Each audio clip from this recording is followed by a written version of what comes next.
So we've taken our very cheap Sonys, we've found some stuff around the house, modded them, and we've gone from this kind of sound signature to this kind of sound signature. So blah blah blah blah blah. Morning peoples, and today we're going to do kind of a general headphone tuning video. So what I've done is I've bought the very best-selling headphones, wired headphones on Amazon, which happen to be the Sony MDR-ZX110. These are, I don't know, like 12, 15 pounds, very cheap, very cheap. And what we're going to try and do is modify them a little bit to change the sound, and we'll be covering some general rules which you can use on any cheapish closed back headphone, just to tweak the sound a little bit to your personal taste, because everyone likes a different thing. Some people like that dirty bass, some people just let the sparkle in the treble. We're gonna see if we can use your existing headphones that you might have knocking around, just have a bit of a play with them, bit of a fun project. So let's get these out. What we'll do is we'll take some measurements on the ears, we'll see where we're at, and then we'll see if we can tweak a few things to make them sound a little bit more how we want. So I've got some stuff that you're going to have knocking around the house. So I've got some masking tape, I've got some plasticine here, but blue tack or anything a bit squidgy that you can mould would probably do. I got some fluff. This could be cotton wool, fluff, foam, anything with a little bit of spongy absorbency to it. I've never seen these headphones or opened them before, so I don't know. This might work, might not, but we're gonna have a play and see what we can do. So yeah, if you're interested, join along. We'll start with a little bit of theory, then we'll actually try some practical mods. So yeah, so if I go through the theory, you'll kind of understand why I'm doing these things. Yeah, so let's first of all let's just get these open. The most popular wired headphones on Amazon. I'm glad these were cheap, otherwise this would have been a very expensive video. And don't worry, these won't go to waste. My son has been asking for headphones for a while. And these look like some nice small ones that he can have and destroy. Okay, so little foldable headphones. Let's just have a look at this. Now then, I bought these I think for £12, which is incredible, because, you know, I work for a company where we sell bits of wire for £100 and pads for 50. It's amazing what they can do. Obviously, I suspect someone has suffered in the making of these. Like, you can't make these this cheap without someone being on a very low wage. But yeah, very lightweight. They feel alright. They fold up. I quite like the folding mechanism. It's quite clever how they fold flat like that to go in your bag. I like that. Those are the headphones that we're going to be playing with. Should we start by taking a measurement? We'll just measure these, see where we're at to start off with. Oh, which way around do they go? So the first thing I'm noticing is they don't have enough swivel to sit on your ears nicely. Now that is probably an issue. It's gonna be an issue measuring them. I'll see what I can do. If I lean them forwards like that, they'll fit on the measuring jobby a bit better. Let's plug these in. We'll do it, then we'll do some theory, then we'll try and mod them, see what we can do. So let's hit measure. So I've been a bit unfair. It's measuring all the way down to 0 hertz, but obviously human hearing range 20 hertz, 20 kilohertz is what we're gonna look at mainly. And what I'm noticing is that at about probably 120 hertz, these start to drop off. So you're not gonna have much bass out of these. So they drop off. The mid-range is okay, flattish, and then at the high end you've got quite a big dip around sort of 5 or 6k, which probably wants to sort out. So if we want to flatten this out, I suspect most people that have got these very cheap headphones are going to want some more bass. That's going to be the thing that they're craving. It's only when you get to the more expensive ones that you really start to notice the improvements in the treble. But we want to you know, improve it across the board. And yeah, I've had to listen to them, and they're not too bad. Like, for the money, they're pretty good. But yeah, they're definitely lacking a bit of something down low. So we're going to have a look at that. So there's two ways that we can do this. We're either going to have to drop down the treble and mid-range so that it brings it in line with the bass, or we're going to have to raise the bass up. There's different ways of doing it. If we drop the mid-range and treble, it means you're going to have to crank the volume more to get it, and it might sound a bit muffled. I don't know. We're gonna try some stuff. So let's start off with a bit of theory.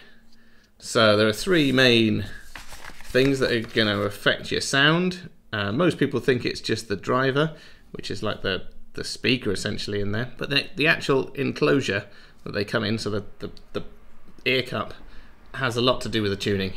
And the third thing would probably be God, you wouldn't believe I went to art college, would you? Would be the ear pad. So ear pads, different size, different density. It's going to affect that. Excuse my terrible drawings. Let's look at this properly. So hopefully with all these bits here, we can try tuning all three of the various parts in there. The most complicated one, the thing of mystery, is the driver. And I'll just do a little bit of theory on how that works. So essentially you're going to have a stationary magnet with a little dip in it, and in that, so this is a permanent magnet, and in that dip you're going to have a coil of wire, and when we run a current through this, it'll act like an electromagnet, and it'll either be attracted to this magnet or pushed away from this magnet, which will cause it to move up or move down. We're getting there now, because obviously sound is a sine wave, very simplified. So we need something that moves up and down. Now then, to couple that movement to the air, to create vibrations in the air which are going to go into our ear, you've then got a diaphragm, like a piece of plastic, solid sheet, so a bit like the skin of a drum, attached to that. So when this voice coil moves up and down, it's going to move this, which is going to push the air in and out, create pressure waves in the air, which our ears will then pick up. So that's how a driver works, and we're going to use our knowledge of this hopefully to do a little bit of tuning. Another thing you've got to understand is frequencies. So very low frequencies, the bass tones, we're going to be looking sort of between 20 and maybe 80 or 100 hertz. I would count as bass, but you know, obviously someone will tell me I'm wrong. But they're going to be big old waves. Big old waves. Oh, it's my pen running out. Right. So, whoops, sorry, my pen ran out there. But they're going to be big old waves like that, where the driver moves in and out, quite large motions, and slowly. Higher frequencies, the cymbals, the trebles, the stuff like that, it's going to be very little waves. So the driver's not moving very much, but it's moving very fast. And then to create the overall music, essentially it does this and this at the same time. So you're going to get big waves and little waves joined together.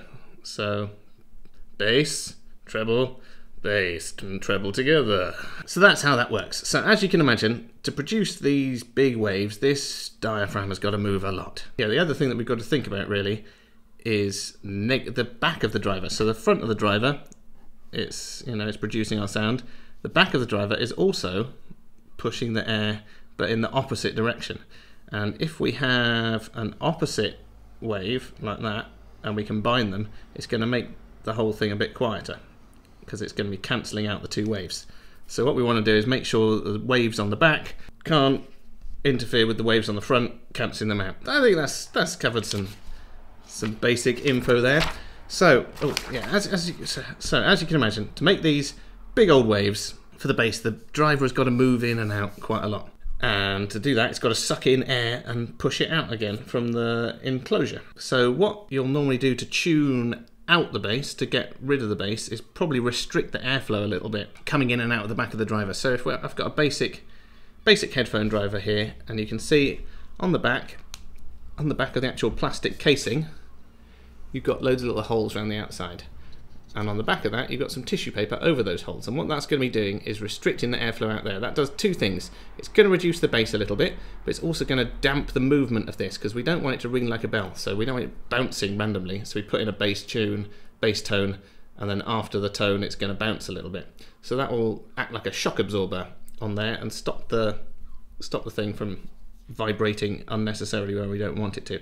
So you've got to strike that balance. You can open up these holes on the back. So if you look inside your cheap headphones, you'll see these, and on a lot of headphones you'll see one of these holes punched out, or two of these holes punched out, and that will have been there to basically give it a little bit more bass at the sacrifice of maybe making the bass a little bit muddier. So you're never going to get everything with a cheap headphone. There you go. So there you can see what we were talking about. So you've got the diaphragm. So get this up here. So you've got the actual diaphragm here in the center. You see that red bit? That's the voice coil, and that's in that groove of the magnet which is underneath.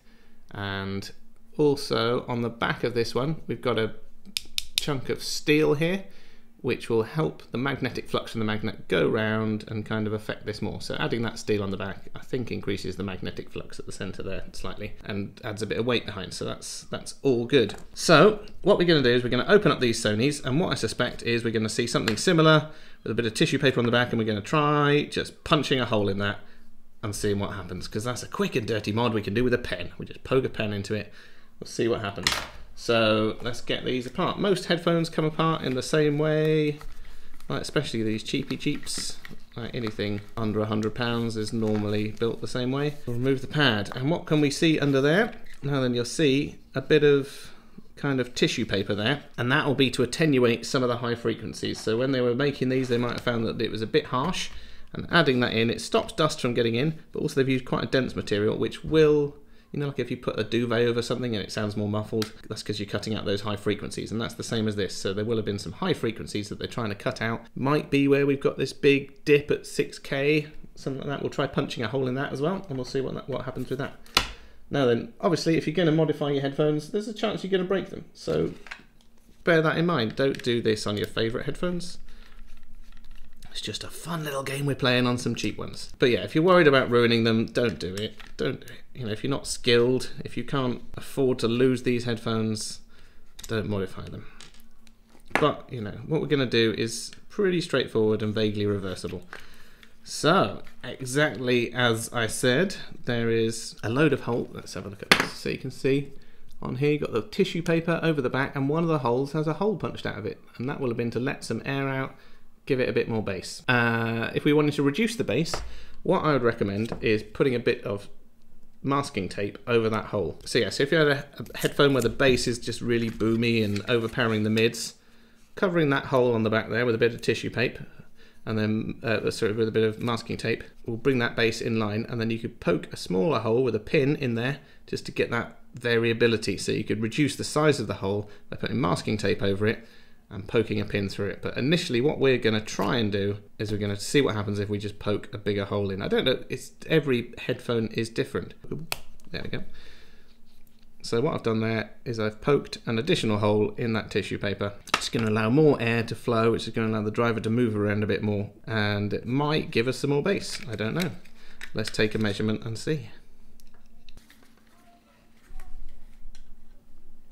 So, as we can see from our green line, we have picked up a decent amount of bass, and it's also surprisingly sorted out the hole that we had, the dip that we had around sort of 5.5, 6K has been filled in. So one tiny hole, we're getting closer to flattening. Yeah, so now we've got a big old hump, more of a hump around sort of 120K. So it's going to make it probably sound a bit boomy.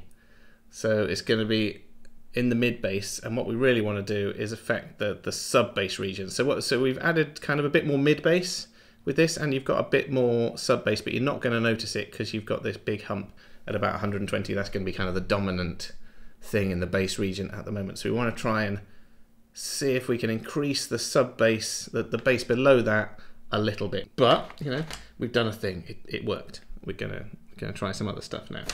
Next, just a quick one.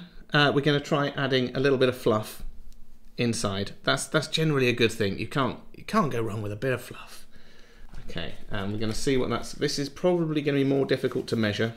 I don't know if this is going to be so noticeable on the graph. This is more of a listening pleasure kind of thing.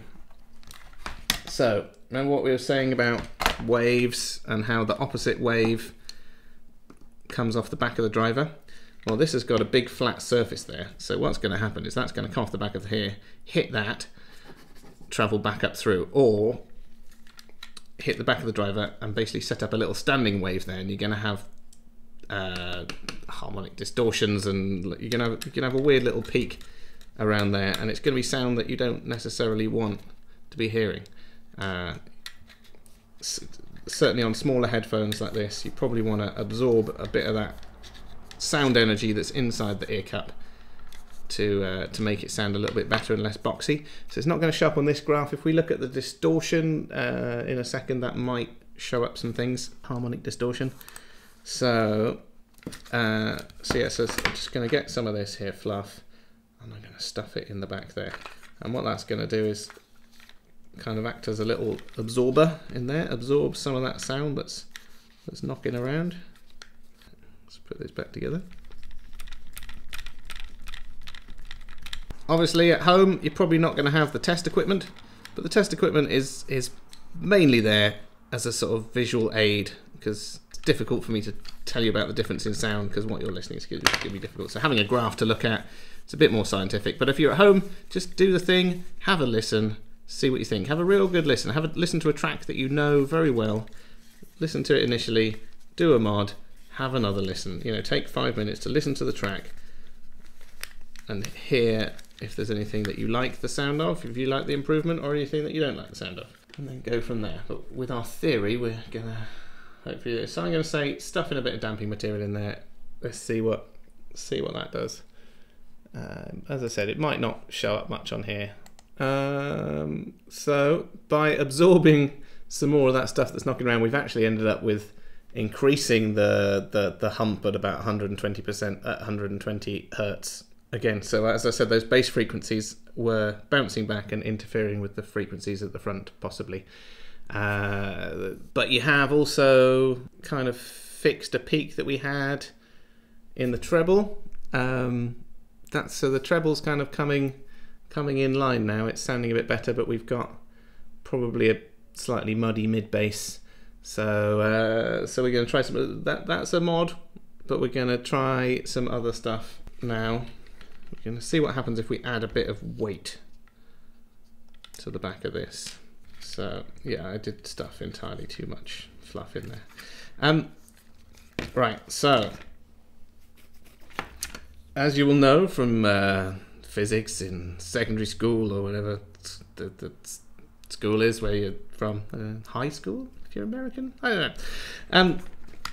Every action has an equal and opposite reaction. So as the drivers, the diaphragm and the voice coil are moving in and out, it's also pushing against this and trying to flex this a little bit. This is actually quite well designed. It's got little ribs in here. It feels pretty solid. It's glass fiber reinforced. So well done, Sony. It's quite, for the money, this is very well made. Nice. So what we're going to try and do is add a bit more weight to this, because if it's heavier, it's harder to move. It's going to need more force to move it. So the casing will move less, the drive will move more. That's the plan. I think that, again, it's one of those things you need to have a play with. This seems quite rigid and it's only a tiny driver. So, you know, I'm used to modifying slightly more expensive headphones where this kind of thing actually has more of an effect. We might just be hitting the limits of what the driver can do in the sub-bass region, I don't know. But we'll try a few more things. So I've got some plasticine, and what I'm going to do, so I'm making like a little barrel shape. I'm going to stick that on the back here. That will add a bit of weight behind the magnet, and it'll also, this will squish down and it'll press on the inside of that, giving this more support. That's the plan anyway, and then I might add a bit more just around the diaphragm. Now another thing that you'll notice on the back of this, we've got a hole here that goes through that, which will be letting some of the air through. So we'll see what happens if we block that in a second. I'm just going to add a little bit more weight to the back of this. Also, sticking this blue tack on here is going to stop this. If it's potentially got any resonant frequencies, it's going to stop it from ringing like a bell. Obviously, while you're doing this, be careful not to tear the wires off the back, because otherwise you have to solder them on. That's going to be a lesson for another day. We're just going to squish that shut. I suppose the other question is, how many times will a £12 pair of headphones put up with being dismantled and put back together? We might find out. We've got another ear cup, so if I break this one, we can work on the other one. Let's get that on there. Yeah. Right, so I'm thinking I put too much in there. We've definitely got some stuff. So we're bringing down the mid-range in line again. So again, it's going to sound a bit more bassy because you don't have as much treble. It's going to sound a bit more bass-tacular, but we've lost we've lost some in the sub bass. It drops down now, sort of below 90 Hertz. It's below what we had before. It's difficult to tell in relative terms because you drop in the treble, but we've also dropped some of the sub bass. So I think that is mainly to do with the amount of space inside there. There's not as much room anymore because I put so much plasticine in there for this to move around. So we're going to reduce that, and we're going to try a little something else. What we might try and do, yeah, we'll reduce that and we'll try something else. Let's have a go. I suppose the other thing that we might have been doing there is there's actually a hole on the back of the magnet as well, possibly, and we might have been blocking that, so that might have been restricting the airflow again through the driver, which could be why we lost the sub bass. So we're just gonna try a bit less plasticine and also a ring around here so we don't block the hole in the center of the magnet. Obviously everyone's going to be different. Like this one's got 4 holes on the magnet, as you can see, you got 4 on there. This one looks like it's got a central one, you can just see it. Like they wouldn't have bothered putting that tissue on there if it wasn't for a thing. Yeah, so blocking holes, restrict airflow, can't do the low notes as much. So I'm just going to put a bit less stuff around it.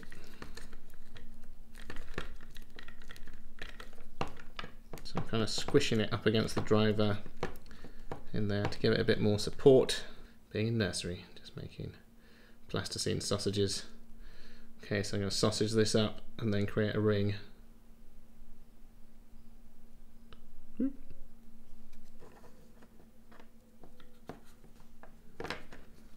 Okay, so a little bit of a ring around there, absorbing that stuff. And then let's see what happens if we stick an extra hole in this jobby as well. I guess we got another hole. So as I said, busting holes in that is going to make your bass a bit flabby, but adding the extra weight is going to tighten it up. So I'm hoping that between the two of them you can kind of get some better bass, like a bit more bass that's not too boomy.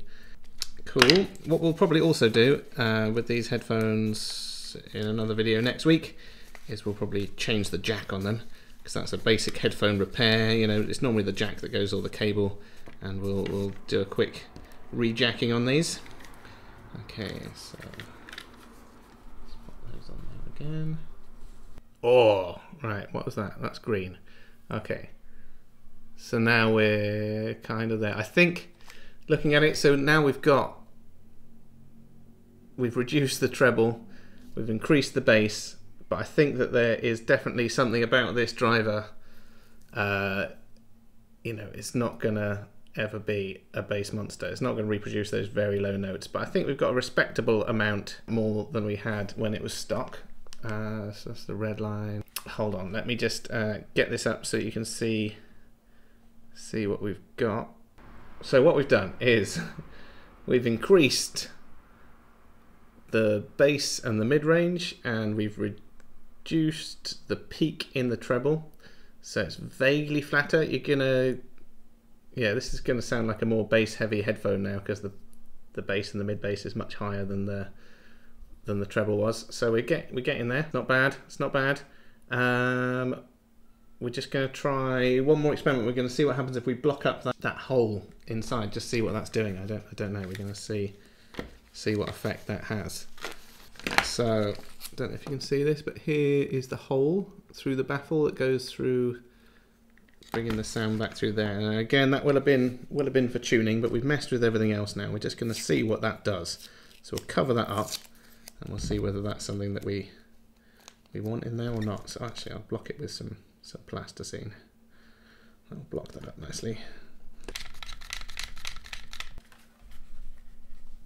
Yeah, so with that, it is actually causing more weird peaks in the treble. So now, covering that hole up, we've got a more noticeable peak around 4.5K and around 8 or 9K. So it's less flat up above, but you are going to get a little bit of that sparkle. Certainly having a peak around 8K, that's what Bear Dynamic do. You've normally got an 8K peak, so that's one of those things that will be down to personal preference. You've lost a little bit of the bass below 60 Hertz.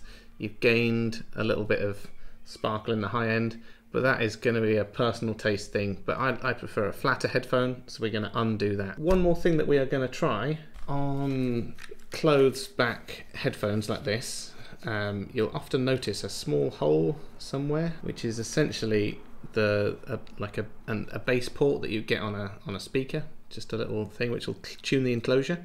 What I might try doing, it's a bit more extreme, is we'll try drilling a hole in this just to see if there's anything that we can do just to get that sub bass up. Sometimes a little hole in it will do it. Don't know. Yeah, so I'm just going to pop up, drill a hole in that, and we'll have a play with that. Okay, so what I've done is, I don't know if you can see that, but I've just drilled like a 4mm hole in the top there. I've drilled it underneath where this is, so it's not going to be hugely noticeable. And again, if this doesn't work, we can just cover it up with tape from the inside. No one's going to know. It's gonna be fine. Right, so let's see what this does. Yeah, we've gained a bit more bass again, but it's in that same region. I think that must be the resonant frequency of these headphones, and they just don't seem to do much below that. Yeah, I think that these ones, I probably picked headphones that were too cheap to really flatten them out. I think the 30mm driver in this just can't make sounds below, below 100 Hertz. It'll start to drop off quite heavily, but we have dropped down the treble, which is going to make the bass seem a little bit more, but we're going to end up with a bit of a hump there. So we're getting closer to flat all the time, but yeah, that bass port didn't do a huge amount to the, you gained a couple of decibels here and there. Yeah, we've actually flattened out the peaks in the treble a bit more, but yeah, the whole didn't do a lot. I just don't think that this ear cup is probably big enough for that to have any kind of effect. Worth a try though, worth a try. So now we're going to see what this, you see this kind of stuff on the front here? So that will have been to attenuate some high frequencies.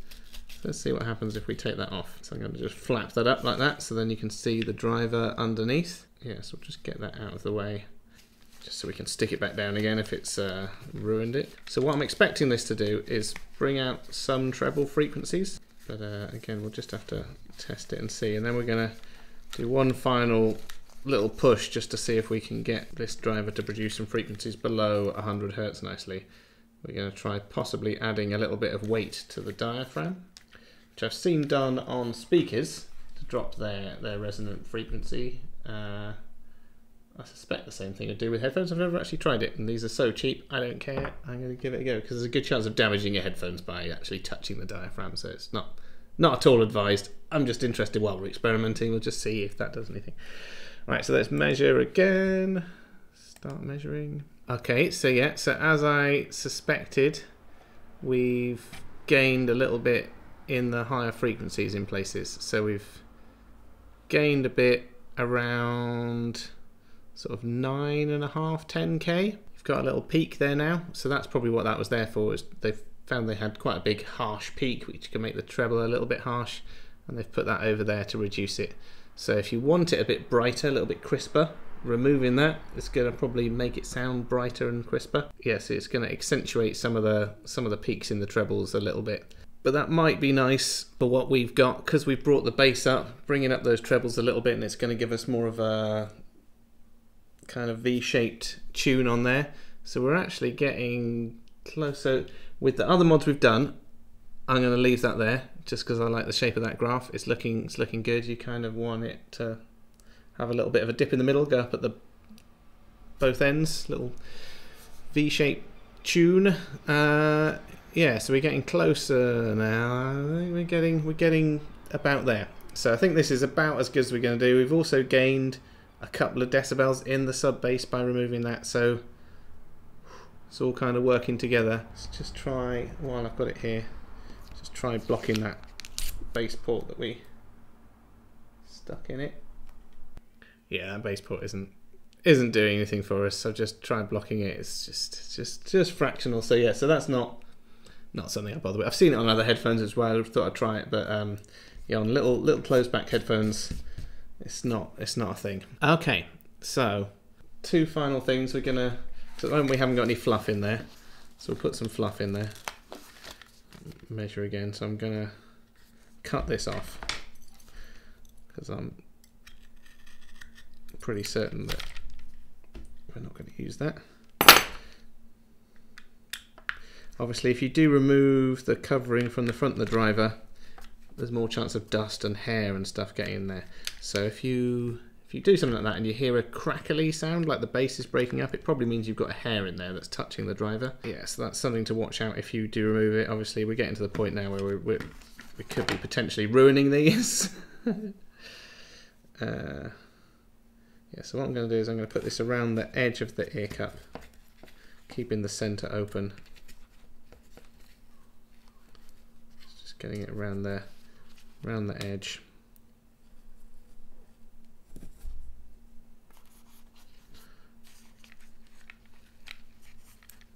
Oh yeah, that was it. We were going to unblock the hole on the front there, weren't we? So no, I'm not being super scientific. I'm doing 2 mods at once now. But yeah, I think we're pretty much there as far as what we're going to do to these. Just measure with fluff and with that hole reopened. Sorry, I got distracted by going and drilling the hole in it, and I forgot we were going to reopen that. And yeah, doing 2 mods at once like this is not a good idea because you can't tell what's going to happen. But what's doing what? But the fluff in there, as I said, it's pretty subtle. It doesn't affect the graph that much. So yeah, so I'll mainly be opening up that little hole again. Yeah, so by opening that hole up, stuffing it a bit, we have flattened it off a little bit further. We've lost the hump that we had about 120 Hertz, which means that the sub bass that we've gained is going to be more noticeable. So now we've got better response. So yeah, so don't block that hole on those. Yeah, and a bit of that stuffing is stopping that sub bass from interfering with. We've got a little bit of the peak that we've got at about 8 or 9K is higher. So again, it might be cover the center back up again. See, with all these things, it's difficult because you push one thing down, another thing comes up. Right, okay, let's measure again with the dust thingy in. Yeah, so that peak is now reduced a bit.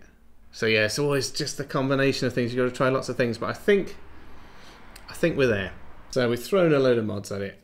Let's have a look and see how we're doing versus the stock. I'm happy with that. I'm happy with that. Yeah, so we've got basically a flatter response, I'm going to say. We've got a more pleasing, it's closer to the Harman curve than it was before. So we've gained some bass and some sub bass, which is what we wanted. We've also kind of gained a little bit of sparkle at the high end and taken out the peaks in the mid range, which might affect it a little bit. So yeah, so you're not going to work miracles, but here are just some basic tuning techniques that we've tried. Oh yeah, we were going to see what happens if we add some mass to the driver, weren't we? Let's just do that. So obviously we're not adding much weight by adding tape to this. Okay, so now we have a bit of tape stuck to the diaphragm of the driver. And what that is maybe going to do is increase the weight, make it harder to move fast, bringing down the treble, possibly increasing the bass. Don't know. This is not a recommended mod. This is just an experiment. No, well, it's had an effect, not the effect I wanted to. As I said, I thought it would change the kind of resonances of the driver a little bit, and what we've done is we've basically moved some of the peaks around in the treble, but it hasn't really had much of an effect on the bass. I've seen people like add weights to subwoofer cones and stuff like that to try and get some lower frequencies out of them, but yeah, it's just on a tiny driver like this. Turns out it doesn't have that same effect. So don't do that. It was just an experiment. Pointless. Too much chance of damaging the driver. So anyway, there we go. So we've taken our very cheap Sonys, we've found some stuff around the house, modded them, and we've gone from this kind of sound signature to this kind of sound signature. So blah blah blah blah blah. So we got a bit more bass, flatter response generally, yes, hopefully a more pleasing sound. just with some bits of fluff and polystyrene. But yeah, it's totally one of those things you just got to experiment about. I don't think there's any hard and fast rules on this. Every pair of headphones is going to be slightly different. But as these are the most popular headphones on Amazon, a lot of people have got these. And if you want to foodle around with them, so quicken. The quickest one was just poke some holes in the back of the driver. I poked 2 holes out, gave me a bit more bass. Adding some plasticine while you're in there and a bit of fluff, not a problem. I think that's the main thing. So 2 holes, plasticine around the driver, bit of fluff or some sponge or something like that. If you've got kitchen sponge, stick some of that in there, absorb some of that sound, and away you go. And you can just tweak things a little bit. Yeah, so I hope that is vaguely useful. If you've got some cheap headphones, I'd love to hear if you get any kind of results from any of these mods. Stick them in the comments below, let me know. And yeah, so like cheap headphones, 20-30 quid. You know, you can't go far wrong. And if you're careful, you won't break them. You saw I pulled these apart, put them back together loads of times. They survived. It's not really a thing. You just got to not pull the wires off. You'll probably be all right. But obviously, I will not be held responsible if you ruin your stuff. But yeah, I hope that was interesting. It was very interesting for me. It's nice just to get back to basics, and this is the kind of thing I started off with when I was first getting into headphones, just footling around. And I know that many of you are going to be screaming at me, "Oh, just EQ it!" But hey, where's the fun in that? And also, while we're at it, let's have a look at our harmonic distortion. Let's see if we've affected that, because that is something that you can't really change with EQing. So let's have a look. So you've got a huge chunk of distortion around 4K and another lump around 100. Let's check our other one. You've got rid of a lot of the harmonic distortion in the low end, and you've got rid of that peak. You've kind of smoothed it out a bit. Overall, there is lower harmonic distortion on our modded ones than there is on the other ones, which again is a good thing. It's going to make them sound clearer, crisper, better. Yeah, so anyway, that was really interesting. We tried out a load of mods, a little bit of theory, made them sound a bit better. Now I know what you're thinking. You could just EQ it, but it's just a different project. We're trying to do it physically. I always get a little bit more self-satisfaction if I pull something open, I fiddle with it, and it's better afterwards. Like I feel like I've done a thing. Whereas EQing is just lacking a bit of soul. It's not a bad thing. It's a really good place to start. But if you fancy modding some headphones, hopefully there's some tips in here that will have helped you, and you can try it out. If you've got an old cheap pair of headphones in a drawer somewhere, have an experiment with this. You'll breathe new life into them. Suddenly you'll enjoy them a bit more, especially because you've done it yourself. Yeah, so it's really nice hanging out. If you've got any questions or any comments, I'd love to hear. If you do any experiments, if you footle around and you manage to make something sound better, I'd love to hear it. If you break it, I will commiserate you as well. I'll say, "Oh, sorry, chat, but basically it's your own fault. I told you not to do it." If you want to see more of this kind of stuff, we might do some more advanced stuff. As I said, we're going to resolder a jack and some other basic stuff in a video on these headphones, but we might do some more. We might do a similar thing on some more expensive headphones. Try that out, because obviously this is a basic starting point, and these are £12 headphones. I think if we take a £40 pair of headphones and mess with them, we'll probably get really nice result. But I just think we're just hitting the limitations of the 30mm driver in this. I just don't think it can reproduce the low frequencies that we're hoping for. So yeah, so if you want to see that, subscribe and like, and if you're on any headphone modding forums, this kind of information might be useful to other people. So just share it, share alike. I love to see myself pop up on forums and stuff, so just share it about. Anyway, yeah, super fun hanging out. Word to you now, and I'm gonna check out. Jason out. Whoop, whoop, whoop, whoop, whoop, whoop.